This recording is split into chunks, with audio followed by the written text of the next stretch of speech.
खरीप हंगामात सप्टेंबर महिन्यात झालेल्या अतिवृष्टीमुळे पिकांचे अतोनात नुकसान झाले। या नुकसानीचे पंचनामे करण्यात आले, परंतु शेतकऱ्यांना अतिवृष्टीची आर्थिक मदत मिळत नसल्याने संताप व्यक्त केला जात आहे। कर्जमाफी करू असे आश्वासन सरकारने दिले होते, पण त्याची पूर्तता अद्याप करण्यात आलेली नाही।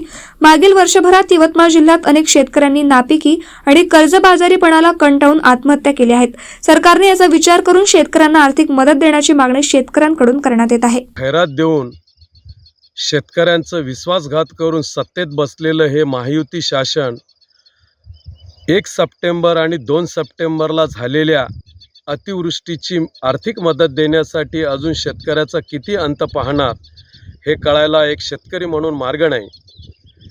1 सप्टेंबर आणि 2 सप्टेंबर 2024ला झालेल्या अतिवृष्टीने यवतमाळ जिल्ह्यात संपूर्ण हाहाकार उडाला होता। होत्याचं नव्हतं झालं। शेती आणि शेतमालाचं आणि नदी नाल्याकाठच्या शेतीचं प्रचंड असं नुकसान या यवतमाळ जिल्ह्यातील 16ही तालुक्यात झालं। शेतमालाचे आणि शेतीचे पंचनामे झाले, पण दुर्दैवाने त्यावेळेसचे तत्कालीन मुख्यमंत्री एकनाथराव शिंदे यांनी दिवाळी गोड करण्याचं आश्वासन दिलं होतं, पण दुर्दैवाने अद्यापपर्यंत लेक लाडकी बहिणीसारख्या तकलादू आणि प्रासंगिक योजना राबवून शेतकऱ्यांना दिलेल्या आश्वासनापैकी ना तर हक्काची त्याची नैसर्गिक आपत्ती SDRFची मदत किंवा शासनानं दिलेलं आश्वासन कर्जमुक्ताचं तेही पूर्ण केलं नाही व ज्या शेतकऱ्यांना होत्याचं नव्हतं झालं त्याच्या शेतीचं प्रचंड नुकसान झालं, अशाही शेतकऱ्यांना या मदतीपासून अद्यापपर्यंत शेतकरी वंचित आहे। मी आपल्या माध्यमातून पहिल्याच वेळेस टेस्टमध्ये नापास झालेल्या या शासनाच्या नाकर्तेपणामुळे अद्यापपर्यंत ही मदत शेतकऱ्यांच्या खात्यावर वर्ग झाली नाही।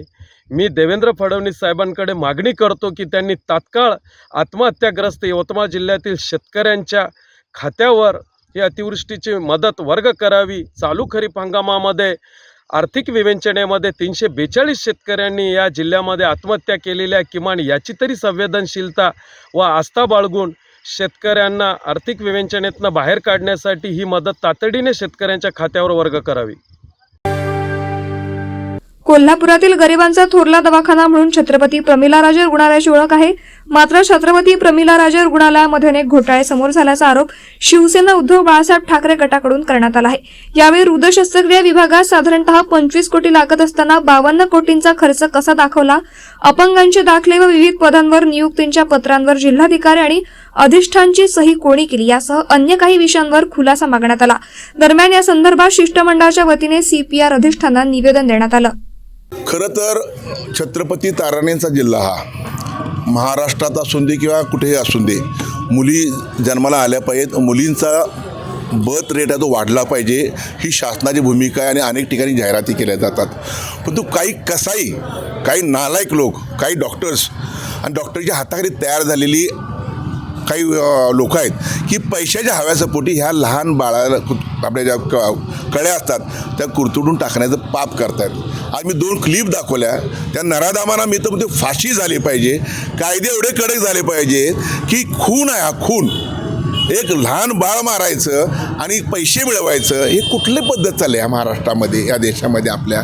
म्हणून आंबेडकर साहेबांना तुमच्या माध्यमातून मुस्लिम साहेबांना विनंती करतोय, जसा खुनाला जो तुम्हाला सांगतो कलम आहे, तो कलम ह्या स्त्रीभ्रूण हत्येला लावल्याशिवाय स्त्रीचा दर बर्थ रेट वाढणार नाही अशी माझी अपेक्षा आहे। आणि मी ज्या क्लिप दाखवल्या त्या नालायक लोकांना असं वाटायला नको त्या की नाही मला 10,000 रुपये जादा पाहिजे, तर 3.5 महिन्याचं बाळ आहे, 4 महिन्याला 10,000 रुपये माझे पैसे वाढतील माझे। हे क्लिपमध्ये मग त्याला लाज वाटत आहे, त्याची आई त्याला बहीण त्याला मुली कोण नाही आहेत त्याला। दुसरा म्हणतोय की हे असं काय असतं तर तुम्ही न्या आणि बाळ लावा तिथं, ते बाळ आहे ते आणि झाड लावा, नाही तर आम्ही कचऱ्यात टाकतो। असे शब्द ऐकल्यानंतर काय करायचं लोकांनी? कायदा काय करतोय आणि कायद्याची पळवाट म्हणजे मशनर कुठने येतात, कोण लोक आहेत ती हे ना माहीत नाही। चिरी मिरीसाठी ही लोक सोडली जातात आणि कायदे पळवाट करून ही निवांत ह्याचे दवाखाने परत सुरू होतात। साध्या व्हॅनमध्ये बसून मशीन आणतात, ते मशीन बेळगावमध्ये येते का? आत्तापर्यंत बेळगाववाल्याला कुठल्या परिस्थितीत मोका लागला नाही, त्याला खुनाला गुन्हा दाखल का होत नाही? आणि म्हणून कायद्यात बदल होणं गरजेचं आहे महाराष्ट्रामध्ये, आणि तो कायदा बदल करण्यासाठी आंबेडकर साहेबांनी, मुस्लिम साहेबांनी यात अग्रेसर राहिलं पाहिजे आणि महाराष्ट्रात कायदा करणं गरजेचं आहे की नाही। अशा पद्धतीने जर कुणी काही केलं तर खुनाचा गुन्हा दाखल केला पाहिजे आणि मोठी संख्या पैशाची दाखल झाली पाहिजे, तरच स्त्रीचा दर, जन्मदर वाढेल, तर वाढणार नाही। CPR मध्ये प्रॅक्टिस करायची आणि पंजाब हरियाणातील शेतकऱ्यांच्या आंदोलनाला केंद्र सरकारने प्रतिसाद न दिल्याने केंद्र सरकारच्या विरोधात आज स्वतंत्र भारत पक्षाच्या वतीने जिल्हाधिकारी कार्यालयासमोर लक्षणीय उपोषण करण्यात आले। यावेळी बेरोजगाराचा वाढता दर कमी करण्यासाठी शेती क्षेत्रातील तंत्रज्ञान व बाजारपेठेचा स्वतंत्र असावे, कुठल्याही शेतकरी आंदोलनाला सरकारने कृतीशीलपणे प्रतिसाद द्यावा यासह अन्य मागण्या करण्यात आल्या आहेत। शेतकरी आंदोलनाकडे दुर्लक्ष करणाऱ्या केंद्र सरकारचा निषेध असो, शेतकरी आंदोलनाची हेळसांड करणाऱ्या केंद्र सरकारचा निषेध असो, शेतकरी संघटनेचा स्वतंत्र भारत महान, शेतीमालाला राष्ट्रभाव, शेतकऱ्यांची संपूर्ण कर्जमुक्ती, कर कर्ज नहीं देंगे। संघटना आणि स्वतंत्र भारत पक्षाच्या वतीने जिल्हाधिकारी कार्यालयासमोर एक दिवसाचे लाक्षणिक उपोषण करते आहे। उपोषण यासाठी की पंजाब हरियाणातील शेतकरी नेते डल्लेवाल हे त्यांना उपोषणाला बसण्याला आज 41 दिवस होत आहेत। त्यांची प्रकृती खालावते आहे। केंद्र सरकार त्याच्याकडे लक्ष द्यायला तयार नाही, साधी विचारपूस करायला सुद्धा तयार नाही। त्यांच्या सगळ्या मागण्या मान्य करा असं आपलं म्हणणं नाही आहे, तर केंद्र सरकारनं किमान त्यांना भेटलं पाहिजे, त्यांची विचारपूस केली पाहिजे। ज्या मागण्या मान्य करायसारख्या आहेत त्या केल्या पाहिजे, ज्या करायसारख्या नाहीत त्या आम्ही का करत नाहीत हे विचारलं पाहिजे। पण असं आडेलतट्टू धोरण की विचारपूस करायची नाही, बोलायचं नाही, त्यांच्याशी संवाद करायचा नाही आणि म्हणून असे शेतकरी आंदोलन जर चिरडले गेले तर भविष्यामध्ये पुन्हा शेतकरी आंदोलन होणार नाहीत, कार्यकर्ते निर्माण होणार नाहीत। जर का या आंदोलनामध्ये डल्लेवाल यांची समजा काही बरं वाईट जर झालं तर त्याचे परिणाम देशाला भोगावे लागतील। प्रमुख मागणी काय आता? प्रमुख मागणी अशी आहे की डल्लेवाल यांना शेतकरी आंदोलन मागे घेण्यासाठी त्यांना विनंती करण्यात यावी, त्यांच्याशी संवाद करण्यात यावा, त्यांच्या मागण्या समजून घेण्यात याव्यात। ही आज स्वतंत्र भारत पक्षाची मागणी आहे आणि ही मागणी जर का केंद्र सरकारनं जर का ह्या आंदोलनाकडे दुर्लक्ष केलं तर संबंध महाराष्ट्रभर शेतकरी संघटना आंदोलन उभं करणार आहे। अमरावती जिल्ह्याच्या दर्यापूर पोलीस स्टेशन हद्दीमध्ये एका 6 वर्षाच्या चिमुकलीवर एका नराधमाने अत्याचार केल्याची घटना उघडकीस आल्यानंतर त्या चिमुकलीला अमरावतीच्या जिल्हा सामान्य रुग्णालयामध्ये उपचार करण्यास आणले असता तिला जवळपास 1 ते 1.5 तास बसून ठेवले होते। महत्त्वाचं म्हणजे त्या चिमुकलीचे अगोदरच बायपास करण्यात आलं होतं। पीडित मुलीला त्रास होत असता नातेवाईकांनी अनेकदा डॉक्टरांना विनंती केली असून सुद्धा तिच्यावर उपचार करण्यात आला नाही। यावेळी तेथील स्टाफ भीम ब्रिगेडच्या कार्यकर्त्यांशी उद्धटपणे बोलत होते। त्यामुळे आज या घटनेच्या निषेधार्थ भीम ब्रिगेड संघटनेच्या वतीने जिल्हा शल्य चिकित्सक दिलीप सौंदळे यांच्या दालनात ठिय्या आंदोलन करण्यात आलं व दोन्ही कर्मचाऱ्यांना निलंबित करण्याची मागणी यावेळेस करण्यात आली। दर्यापूर तालुका गोळेगाव येथे 6 वर्षीय चिमुकलीवर एका नराधमाने अत्याचार केला। तिला संध्याकाळी 9 वाजता अमरावती जिल्हा सामान्य रुग्णालयामध्ये रेफर सांगितले। इथे ते 9:20 आले आणि येऊन तब्बल 1 तास 1-1.25 तास ते खाली बसून राहिले। आम्ही जेव्हा मला ती बाब समजली तेव्हा मी तात्काळ त्या इरविन हॉस्पिटलमध्ये आलो आणि तिथे येऊन त्या सिस्टरांना विचारले की मॅडम तुम्ही आत्तापर्यंत यांना खाली का बसवलं? तर त्या आमच्यासोबत अरेराई करू लागल्या आणि जोपर्यंत डॉक्टर बघत नाही आणि जोपर्यंत डॉक्टर तिला चेक करत नाही तोपर्यंत आम्ही हात लावू शकत नाही किंवा तिला बेडही देऊ शकत नाही, अशा प्रकारे त्यांची अरेराई केली। आम्ही व्हिडिओ काढत होतो तर माझ्या भीम ब्रिगेड संघटनेच्या पदाधिकाऱ्यांचा त्या मॅडमनी मोबाईलसुद्धा फेकला आणि मोबाईल फोडला आणि म्हटलं की तुम्हाला जे करायचं ते करून घ्या, माझ्याजवळ नेते मंडळी आहे, माझं काहीच होत नाही, हलकभारी माझं काहीच होत नाही, अशा उद्धट भाषेत ती ताई बोलली, आमच्यासोबत बोलल्या। त्याच्यानंतर मी डॉक्टर निर्वाणे साहेबांना फोन केला। निर्वाणे साहेब अवघ्या 10 मिनिटात इरविन हॉस्पिटलला पोहोचले। त्यानंतर त्यांनी लगेच ब्राह्मणे मॅडमना कॉल केला। ब्राह्मणे मॅडमसुद्धा 10 ते 15 मिनिटात पोहोचल्या आणि त्या मुलीचा उपचार चालू केला। आणि जेव्हा ब्राह्मणे मॅडम आल्या तेव्हा ब्राह्मणे मॅडमनीसुद्धा त्यांना म्हटले की तुम्ही आतापर्यंत काय करत होते, त्या मुलीला बेड का दिला नाही आणि त्या मुलीला रूम का दिली नाही? तर त्या एकदम चूप होत्या आणि एकमेकीच्या तोंडाकडे पाहत होत्या। मग नंतर आम्हाला सांगत होत्या की आम्हाला आमच्याकडे या रूमची चाबी नाही आहे, पण नंतर ब्राह्मणे मॅडमनी म्हटल्याबरोबर त्या अंजुम सिस्टरकडे त्या रूमची चाबीसुद्धा आली आणि ती रूमसुद्धा तिने उघडली आणि त्याच्यानंतर त्यांनी काम चालू केले। म्हणजे ती मुलगी 1.25 तास तिथं बसली होती। आणि मुलगीचं एक अजून विशेष सांगतो की त्या मुलीला दोन्ही हॉल नाही आहे आणि हॉल नसल्यामुळे तिचं पूर्ण बायपास झालेलं आहे। ती मुलगी तिथं ओरडत होती की मम्मी आई माझी छाती दुखते आणि मला शीच्या ठिकाणीसुद्धा त्रास होत आहे आणि सूच्या ठिकाणीसुद्धा त्रास होत आहे. इतकी वेदना त्या मुलीच्या होत्या.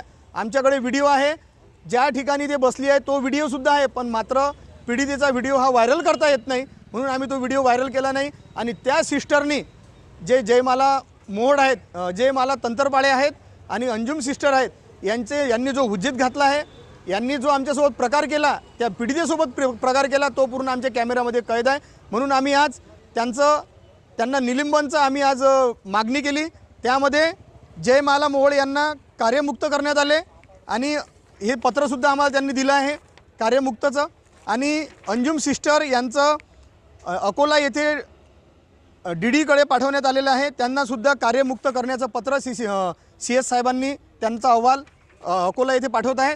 म्हणून आम्ही जे आज आज जे आम्ही आंदोलन केले, हे आंदोलन फक्त एका पीडितेसाठी होते आणि हे आंदोलन आम्ही यासाठी करतो की यानंतर कुठल्याही प्रकारचं इरविन हॉस्पिटलमध्ये कोणत्याही पेशंटची गैरसोय होऊ नये आणि त्यांना गैरवागणूक मिळाली नाही म्हणून आम्ही आंदोलन करतो. आम्हाला काही खुशी नाही आहे की कोणाची नोकरी गेली पाहिजे आणि कोणी या नोकरीहून गेलं पाहिजे. आमची अजिबात अशी इच्छा नसते. पण मात्र तिथला जो प्रकार पाहिला आपण, तिथला खोटे सही शिक्के मारणं चालू आहे, ते प्रमाणपत्र देणं आहे, त्याच्यावर सुद्धा आतापर्यंत CS साहेबांनी कोणतं पत्र काढलं नाही. आता आम्ही त्यांना तोही विषय घेतला की त्याच्यावर लगेच पत्र काढा आणि सिटी कोतवाली त्यांना पण द्या की जेणेकरून तिथं ते जे खोटे सिक्के मारून सह्या करून जे प्रमाणपत्र देतात त्यांनासुद्धा अटक झाली पाहिजे. त्याच्यानंतर तिथं ड्रेसर नाहीत. काल आम्ही एक प्रकार आहे ते सुद्धा साहेबांना सांगितलं की तिथं ड्रेसर. नांदेडच्या हदगाव तालुक्यातील येवली या गावात सौर ऊर्जा प्रकल्प होणार आहे. मात्र येवली येथील गावकऱ्यांनी या प्रकल्पाला विरोध केला आहे. गावालगत असलेल्या 22 एकरवर हा प्रोजेक्ट होणार असल्याची माहिती आहे. परंतु ज्या जागेवर हा प्रोजेक्ट होणार आहे त्या जागेवर बसवेश्वरांचे प्राचीन मंदिर असून या मंदिराला तीर्थक्षेत्राचा दर्जा आहे. श्रावण महिन्यात येथे मोठी यात्रा भरते. निसर्गरम्य असलेल्या या ठिकाणी सौर ऊर्जा प्रोजेक्ट होत असल्याने या प्रोजेक्टला येवला येथील गावकऱ्यांनी विरोध केला आहे. प्रोजेक्ट होत आहे, हे गट नंबर 158 मध्ये होत आहे. या ठिकाणी मोठ्या प्रमाणात वृक्ष आहेत, जवळपास 400-500 वर्षाचे वृक्ष आहेत आणि पुरातन प्राचीन मंदिर आहे बसवेश्वर मंदिराचं. बाजूला तळं आहे, पुन्हा बारव आहे, पुन्हा जंगम समाजाची स्मशानभूमी आहे या ठिकाणी. आणि एवढं हे असतानासुद्धा कलेक्टर साहेबांना आम्ही 15/4/2024ला आम्ही विनंती अर्ज केला होता की बाबा इथं कुठलेही सोलार प्रोजेक्ट तुम्ही इथे राबवू नका. आमच्या गावामध्ये 71 नंबर गायरान आहे, त्या ठिकाणी शेतकरी पण द्यायला जागा तयार आहेत आणि आम्ही पण दिलेली आहे तिथं ऑलरेडी 14 ते 15 एकर. पण या ठिकाणी तुम्ही 158मध्ये करू नका, ही आमची कळकळीची विनंती आहे. आपण जर प्रोजेक्ट हे रद्द करावा या माध्यमातून, या निवेदनातून आपल्याला करतो, एवढीच विनंती. आम्ही येवली येथील रहिवासी असून आमच्या गावातलं हे देवस्थान जे आहे ते फार पुरातन काळातलं आणि छत्रपती शिवाजी महाराजाच्या अगोदरच्या काळातलं हे मंदिर आहे. त्याच्या या घंट्यावर फसलीमधल्या काही तारका आहेत इथल्या. आणि इथले जे झाडं किंवा इथलं निसर्गरम्य वातावरण आहे ते हजारो वर्षापूर्वीचे झाडं आहेत. आता हे जर सगळी कटाई होऊन जर या ठिकाणी जर सगळं साम्राज्य तुमच्या या लोखंडाचं जर होत असेल तर या आमच्या धार्मिक स्थळाचं हे एक प्रकारचं उद्ध्वस्त केल्यासारखं होणार आहे. तरी शासन जरी करत असेल तर आम्ही इथली जनता किंवा या पंचक्रोशीतले हे जे आमचे 10 गावं जे आहे हे इथलं होऊ देणार नाहीत. इथं काही जरी वातावरण झालं तरी फार इथं वेगळ्या पद्धतीनं मग आम्हाला विरोध करावा लागेल. तसं तर कोर्टामध्ये जायचा सगळ्या आमच्या जनतेचा, आमच्या गावकरी मंडळीचा आणि परिसरातल्या लोकांचा प्रयत्न चालू आहे. भोवतालच्या सगळ्या गावातल्या ग्रामसभेचे पूर्ण ठराव घेऊन आम्ही कलेक्टर साहेबाला विनंती करणार आहोत की करू नका म्हणून हात जोडून. आणि विनंती करूनही जर हे जर होत असेल तर मग आता रस्त्यावर उतरण्याची तयारी आमची सगळ्याचीच आहे. आता येतो आमची येवली असो, आमच्या येथे पारवा असो, टाकळा असो, कांडली असो, हे पिंपळगाव असो, वायफना असो, राजवाडी असो, घोगरी असो, पाळण्यामध्ये लहान लेकरंसुद्धा राहत नाहीत. इथला ज्यावेळेस उत्सव होतात आमच्या इथं या ठिकाणी बसवजन्म होतो, या ठिकाणी बार्शीला यात्रा भरते आणि श्रावण महिन्यामध्ये दर सोमवारी येतं हजारोच्या संख्येनं येतं लहान लेकरासहित लोक येऊन दर्शन घेतल्याशिवाय जात नाहीत. एवढं धार्मिक स्थळ आहे. आणि मागच्या काळामध्ये आमच्या आमदार साहेबांनी, माधवराव पाटलांनी इथं धार्मिक स्थळामध्ये सुद्धा ते काय पर्यटक पुस्तकामध्ये आमच्या येवलीचं नाव आलेलं आहे येतं पर्यटक स्थळ म्हणून. अरे त्याला निधी तर द्यायला कोणी तयारच नाही.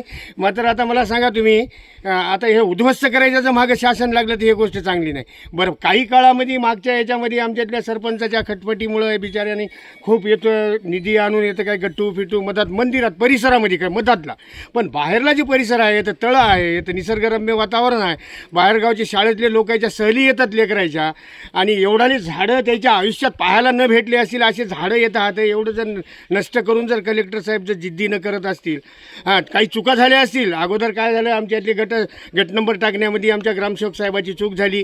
आता आम्ही ना हरकत शासनाची जमीन शासनाची जागा म्हणून आम्ही दिली, पण कोणती दिली, आमच्या तर बाकीचं काही गायरान आहे त्या ठिकाणी करायला आमच्या समस्त गावकऱ्याचा विरोध नाही, त्यातलं काम झालं तरी हरकत नाही. पण हा जे आमचा सेपरेट जे गट नंबर आहे कोणता, या बसवेश्वराचा, तर याच्यामध्ये किती 75 आहे का, 158चा, तर याच्यामध्ये आम्ही आधी असं तुम्हाला काहीही काम करू देणार नाही. कारण याच्या अगोदर आम्ही गावकरी मंडळीनं एवढी मोठी बंच एक फाईल तयार केलेली आहे की आम्ही कलेक्टर ऑफिसला दिले की हे जे गट नंबर आहे ते आमच्या बसवेश्वराच्याच नावाने याची सातबारा झाली पाहिजे, त्याची नोंद झाली पाहिजे. पण ते सुद्धा शासनानं लक्षात घेतलं नाही. ते तशीच फाईल कलेक्टर ऑफिसला पडून आहे. पण हरकत नाही, त्याच्या नावानंच व्हावं अशातला काही भाग नाही. सगळंच शासनाचं होय, आम्ही शासनाचे हो, मंदिरं शासनाचं होय, पण येतं दुसरा निधी देऊन येतं बाल उद्यान करा, लेकरं खेळवायचं करा, दुसरे शाळेचे येते सहली येतात. तुम्ही इथलं स्वतःचं पाहिलं समजा कलेक्टर साहेबांनी, त्यांचासुद्धा आत्मा म्हणेल की बा या ठिकाणी खरंच हे आपण हे देवाला उद्ध्वस्त केल्यासारखं होईल म्हणून. लोखंडी साम्राज्य जर झालं तर येतं थंड हवासुद्धा येणार नाही. येतं शासनाचंच एक मोठं तळं आहे, शासनानंच केलेलं आहे. या तळ्यामुळं या निसर्ग सौंदर्यामध्ये वाढ झालेली आहे. या झाडाचं आणि परिसराचा जर विचार जर केला तर या ठिकाणी सौर ऊर्जेचं प्लॅन्ट उभारू नये अशी आमची कळकळीची गाववाल्याची विनंती आहे. मी काही जास्त बोलू शकत नाही. परिसरातले आणि हा बसवेश्वर हा आमचा जज्जवल्ली देवस्थान आहे. या परिसरामध्ये काही दिवसापूर्वी मिलिटरीला जमीन देण्याचं सरकारनं ठरवलं होतं. ते आमच्या गावचे B.K. राऊत साहेबाला, तर त्यांनी ही जमीन स्वीकारली नाही. एका काळामध्ये एका शेतकऱ्याने नांगर धरला होता, तर ते नांगर धरल्यानंतर त्यांनी ते संध्याकाळवर ते जगू शकला नाही. असं हे आमच्या इथल्या देवाचं हे आहे. बीडमधील संतोष देशमुख यांच्या हत्येच्या निषेधार्थ ठिकठिकाणी मोर्चे काढले जात आहेत. अकोल्यामध्ये सुद्धा आज जन आक्रोश मोर्चाचे आयोजन करण्यात आले होते. या जन आक्रोश मोर्चात सहभागी होण्यासाठी संतोष देशमुख यांचे कुटुंबीय सुद्धा अकोल्यात दाखल झाले होते. जे कोणी दोषी असतील त्यांना योग्य ती शिक्षा व्हावी अशी मागणी संतोष देशमुख यांचे भाऊ धनंजय देशमुख आणि त्यांची मुलगी वैभवी देशमुख यांनी केली आहे. आमच्या भावाचे जे हत्यारे आहेत त्या सगळ्यांना पकडून जेरबंद करून जे संघटित गुन्हेगारी आहे, जे सगळे आरोपी आहेत त्यांना फाशीची शिक्षा झाली पाहिजे ही आमची मागणी. ही भूमिका सगळ्यांकडे एकच आहे, आम्हाला न्याय द्या. आमच्या सगळ्या भावाचे जे हत्यारे आहेत त्यांना पकडा आणि त्यांना फाशी द्या. आमची सगळ्यांना मागणी आहे आणि आमची मागणी तीच राहणार आहे. आमची मागणी गांभीर्याने घेतलेली आहे सरकारने, पण मुख्यमंत्री साहेबांना पण आम्हाला शब्द दिलेले आहेत की ही गुन्हेगारी सगळी मोडून ज्या ते त्यावेळेस ज्या त्या आरोपीला आपण शिक्षा नाही देऊ शकलो की मग त्याला असं वाटणार की आपल्याला ह्याच्यातून अभय भेटतंय कुठेतरी, म्हणून प्रकार दिवसेंदिवस वाढत आहेत.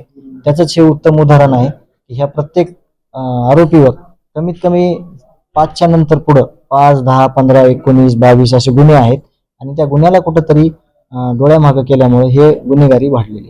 जे माझ्या वडिलांवर जो अन्याय झालाय आणि त्यांच्या अगोदर जो कोणावर झाला असेल ते आवाज नाही उठवू शकले, तर आज आम्ही आवाज उठवू शकतो. जे तुमची साथ आहे आमच्यासोबत, त्यामुळे आज आम्ही उभा राहू शकलो. फक्त आमची एकच मागणी आहे की ज्यांनी माझ्या वडिलांची हत्या केली त्यांना कठोरात कठोर शिक्षा व्हावी आणि आम्हाला लवकरात लवकर न्याय मिळावा. अतिवृष्टी पीक विम्याच्या मागणीसाठी स्वाभिमानी शेतकरी संघटना 31 जानेवारी जिल्हाधिकारी कार्यालयासमोर धरणे आंदोलन करणार असल्याचे स्वाभिमानीचे जिल्हाध्यक्ष सुरेश काळे यांनी सांगितले आहे. यावर्षी अतिवृष्टी अनुदान आणि पीक विमा रक्कम मंजूर होऊनही शेतकऱ्यांच्या खात्यावर रक्कम जमा झाली नसल्यानं शेतकरी सरकारच्या विरोधात संताप व्यक्त करत आहे. वारंवार निवेदनं आणि मागण्या करूनही सरकार या प्रश्नाकडे लक्ष देत नसल्यानं 31 जानेवारी रोजी जिल्हाधिकारी कार्यालयासमोर धरणे आंदोलन करण्याचा निर्णय स्वाभिमानी शेतकरी संघटना जालना यांनी घेतला आहे. दादा मला सांगा, यावर्षी अतिवृष्टी होऊनही अजूनही शेतकऱ्यांच्या खात्यावर पैसे जमा झालेले नाही आणि पीक विम्याचेही पैसे नाही, तर त्या अनुषंगाने शेतकरी संघटना काय मागणी करणार आहे किंवा काय आंदोलनाची तुमची रूपरेषा असणार आहे? गेल्या सप्टेंबर महिन्यामध्ये जिल्ह्यात अतिवृष्टी होऊन खरीप पिकांचे अतोनात नुकसान झाले कापूस, तूर, मूग, मका, उडीद या सर्व खरीप पिकांचं हे पिकं या अतिवृष्टीमध्ये नेस्तनाबूत झाली। त्यावेळेला पंचनाम्याचा सोपस्कार सुद्धा प्रशासनाच्या वतीनं करण्यात आला, मात्र त्याला अनुदान अद्यापपर्यंत मिळालेलं नाही। शासनाकडे 412 कोटी रुपयाचा अनुदानाचा प्रस्ताव जिल्हा प्रशासनाने पाठवला होता, त्याला आचारसंहितेनंतर मंजुरी मिळाली। ते पैसे जिल्हाधिकारी कार्यालयाकडे वर्ग झालेत, मात्र अद्यापपर्यंत शेतकऱ्याच्या खात्यावर वर्ग झालेले नाहीत। त्यामुळं त्या 412 कोटी रुपयासाठी स्वाभिमानी शेतकरी संघटनेच्या वतीनं 31 जानेवारी रोजी जिल्हाधिकारी कार्यालयासमोर धरणे आंदोलन करण्यात येणार आहे। तसेच पीक विम्याचा प्रश्नही तितकाच महत्त्वाचा आहे। अग्रिम पीक विमा मंजूर होऊनही अद्याप शेतकऱ्यांना तो मिळालेला नाही। सुमारे 270 कोटी रुपये पीक विम्यापोटी शेतकऱ्यांना मिळणार आहेत। ते 270 कोटीचंही वाटप तात्काळ सुरू करावे, अन्यथा 31 जानेवारी रोजी स्वाभिमानीच्या वतीने जिल्हाधिकारी कार्यालयासमोर धरणे आंदोलन करण्यात येईल। राज्यातील भूमी आणि सामाजिक न्याय हक्क आणि राज्य सरकारने वन जमिनीवरील पात्र अतिक्रमण धारकांना जमिनीचे वाटप करावे, त्यांची 100% कर्जमुक्ती करावी या प्रमुख मागण्यांसाठी आज बुलढाणा जिल्हाधिकारी कार्यालयासमोर भूमिमुक्त मोर्चा आणि बहुजन मुक्ती मोर्चाच्या वतीने बुलढाणा जिल्हाधिकारी कार्यालयासमोर सत्याग्रह आंदोलन करण्यात आले आहे।